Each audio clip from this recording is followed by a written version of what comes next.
Hello folks, and welcome to a new review from the Audiophile Man. This time around I'm looking at Wharfedale speakers.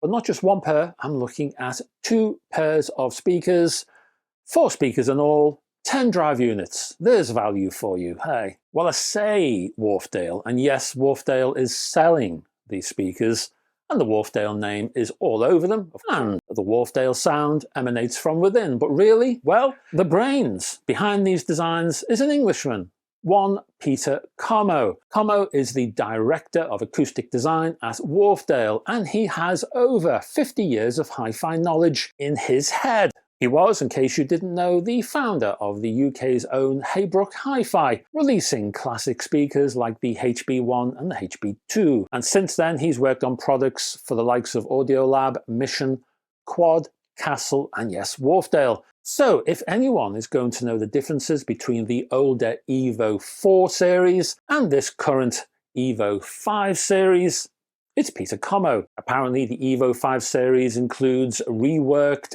cabinet volumes, redesigned crossovers, and applied advanced techniques and materials to the drive units. Both of these models, the EVO 5.1 and the 5.2, are stand-mounted speakers, but of rather different sizes, and we'll get to those in a second. Both of these speaker pairings are 4-ohm designs, both feature AMT tweeters, both feature bass ports that you will find at the bottom of the cabinets. However, the EVO 5.1 includes a 130mm mid-bass unit, and it has an 87 decibel sensitivity, spans 340mm by 220 by 285mm, weighs in at 8 kilograms, and needs a 25 watt amplifier, I would say, or more, to run properly. So these are 3-way designs with a 165mm black woven Kevlar base cone, a 50mm soft dome mid-range unit, and of course the AMT tweeter,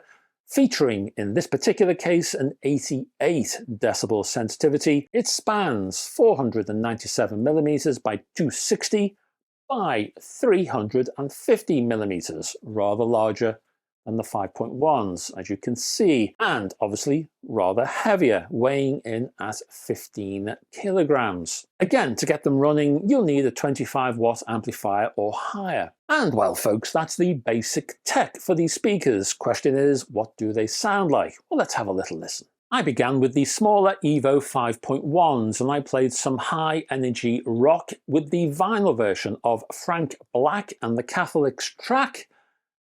Kind of rhymes, doesn't it? Called All My Ghosts, from their self-titled 1998 album, as I say, on vinyl. I looked to drag in some sort of reference, because I've just reviewed them last week, in fact, and because they sit at a similar price point, and also because I still have them in my listening room, I decided to compare the EVO 5.1s from Wharfedale with the Q Acoustics 3030C speakers. To this point, I considered the 3030Cs the best stand-mount speakers I have heard in 2025.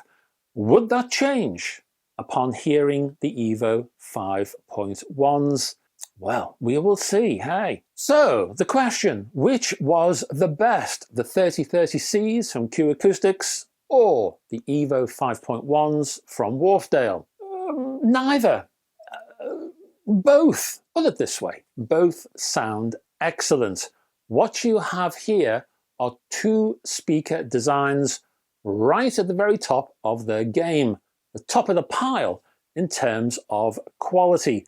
Well, both offer very different pros and, well, I wouldn't say cons. Neither of them have cons, I would say. What they do have is, different style directions, different sonic directions. So, for example, the 3030Cs provide tremendous freedom across the soundstage, allowing music to perform unshackled. The Wharfedale EVO 5.1s, on the other hand, have a greater focus around the stereo image, but they also have a better 3D effect, pushing the sound backwards far into the distance, and that provides a better soundstage structure. Let's talk about bass. Well, bass is excellent on the EVO 5.1s, but possibly more immediate and impressive via the 3030Cs.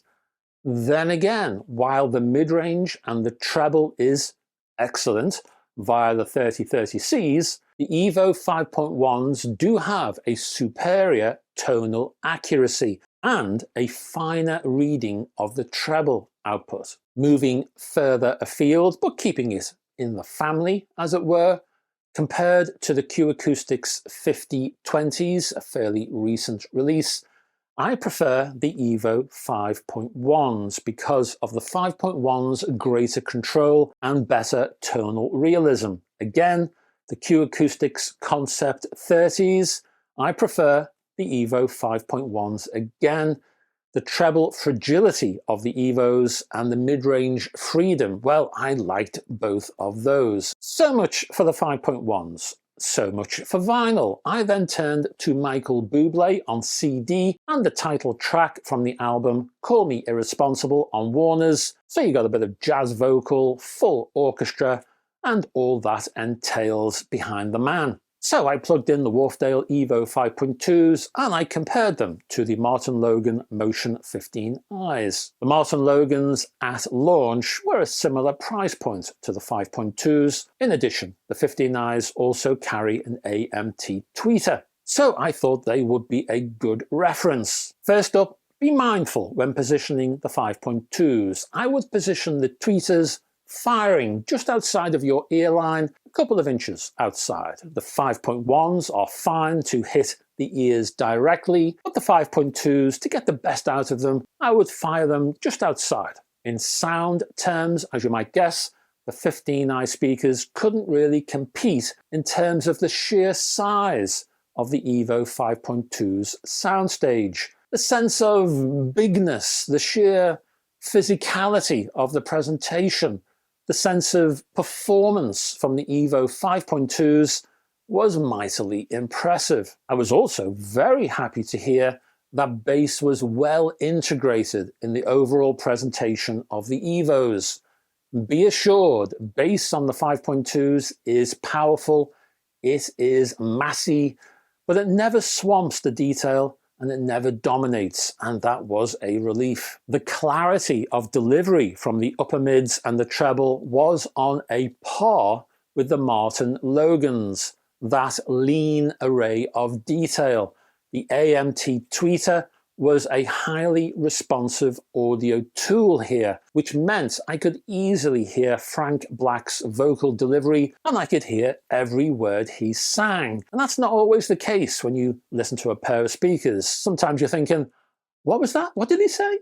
You don't get that with the 5.2s. Comparing the 5.2s with a pair of Spendor A1s kind of proved the point. So how do the EVO 5.1s and EVO 5.2s compare? Which do I prefer? Well, I thought both designs performed well in this review. Of course, each design will work well under different circumstances. If you have the room and you can push the volume up a level without receiving too many complaints, of course, then the 5.2s are ideal. The bass response and soundstage from these speakers will impress. The 5.1s are perfect for a smaller space, a flat, a bedsit, a second hi-fi system in a bedroom, for example, or even a larger room where you only get to share a portion of that listening space, a lounge, for example. Even so, saying all of that, my own preference,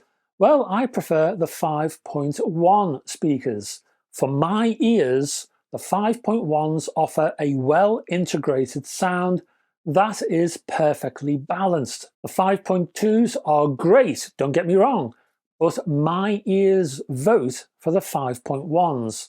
Your ears might disagree, of course, but that's the joy of having the choice. So that is the review of the Wharfedale EVO 5.1s and 5.2s stand-mounted speakers.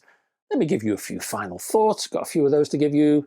and I'll give you some pros and cons, and I will give you, well, a pair of ratings. The EVO series of Wharfedale speakers are always interesting to listen to, offering fascinating sound presentations.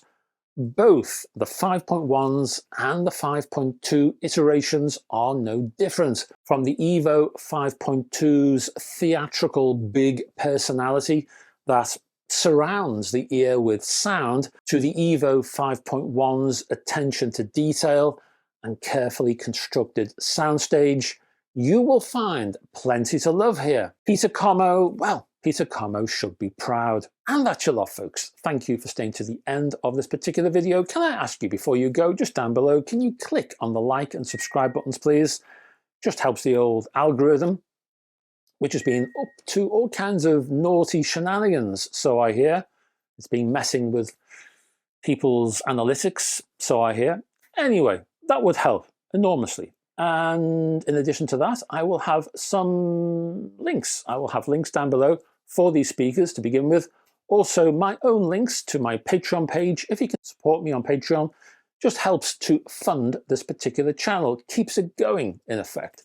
So if you want to see more of these kinds of reviews, please consider supporting me on Patreon, link below. You will also find links to my Facebook group, which you're welcome to join, and my website. And there's all kinds of goodies over there, well worth a browse. I'll be back. I probably won't be back next week. Got some stuff to do. I'll be back the following week with probably 3 vids, 1 music-y, 1 hi-fi newsy, and 1 review-y. So I hope to see you then. So take care of yourselves until I see you once more. I would love to have your company when those reviews hit, of course. Until then, folks, bye-bye for now.